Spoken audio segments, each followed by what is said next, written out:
Where are you going? What will you do? Hey, it's Megan, brings the world to you. Hello, everyone. I am currently in Woodlawn Memorial Park Cemetery. Um, if you've been around my channel long enough, you know that I have been known to go to a cemetery or two. And I decided to come here because there is a specific person that I'm looking to find. And this person is well known, particularly in the United States. But so I was actually kind of surprised how big this cemetery is.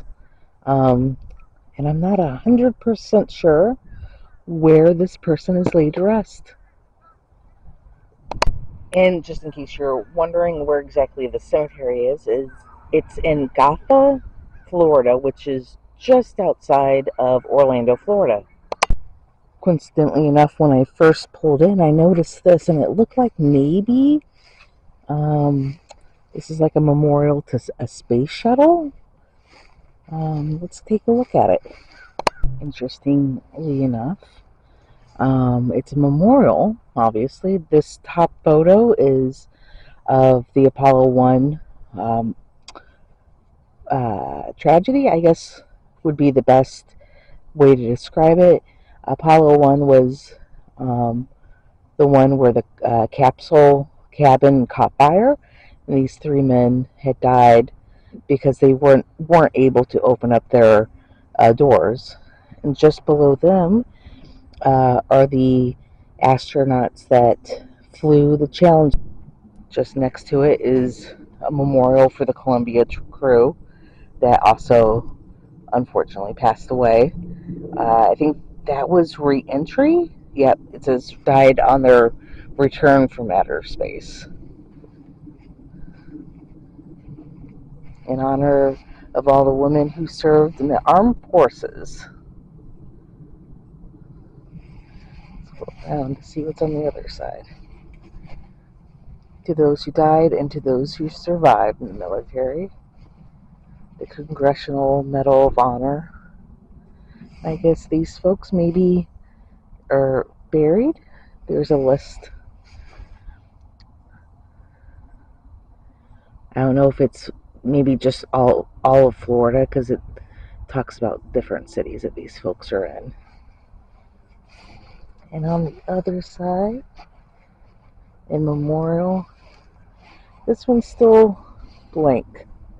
So maybe they haven't done that one yet. So right across from the memorial to the service people and the astronauts, right across is an eternal flame of peace, dedicated April 8th, 1973. So that's kind of cool. I might have to do a little research to figure out exactly where we are. So I'm pretty sure I found the correct section that we're going to. This is a working cemetery, and there are some funerals going on right now. So I'm trying, and one's right down the way for me. So I'm trying to be respectful and not showing like funerals, obviously, because it would be a hard time for anyone to go to a funeral and then looking over and seeing somebody vlog. So I'm trying to be as respectful as possible. So this was kind of the landmark that it mentioned looking for, and that it was only a couple rows in. Now I imagine, I'm looking around, I'll have to look a little bit better, that it is no. And here he is, Bob Ross. Like I said earlier, a lot of Americans in particular would know who Bob Ross is, even though he died almost 30 years ago.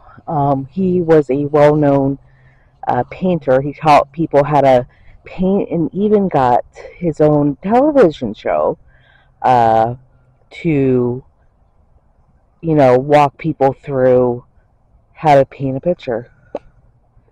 And it even says, get close up, it says television artist. And it looks like people have left little pieces of art that they've done. A wreath. Here's some paintbrushes. Beer. There's a little picture that somebody did. Thank you for reigniting a sad college student's love for the art.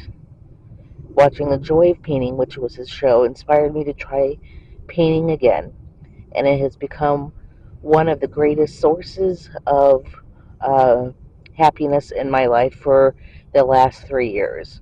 I wouldn't have done it without you. Thank you, Elizabeth. So, oh, this is funny. Folks have left the tree air fresheners that you put in your car, because he would always say, "Happy little trees," or "little trees everywhere." He referenced trees a lot, but I know he made his catchphrase was, "There are no mistakes, just happy acts." What was the phrase he would always say? Maybe it was no mistake. Now, I've known Bob Ross has been at the cemetery for quite some time, and I've been actually wanting to come here for literally years, and I just never got the opportunity, for whatever reason, to make the drive over here. So I'm really happy that I was able to, get a Saturday and make the drive out to Gotha, Florida. I don't know why, but I've always, for as long as I can remember, have had a fascination with cemeteries. I've always enjoyed going to cemeteries, visiting graves of people, whether they're, people of note like Bob Ross, or just old cemeteries of people born or buried 100 years ago. I've always found it like a fa-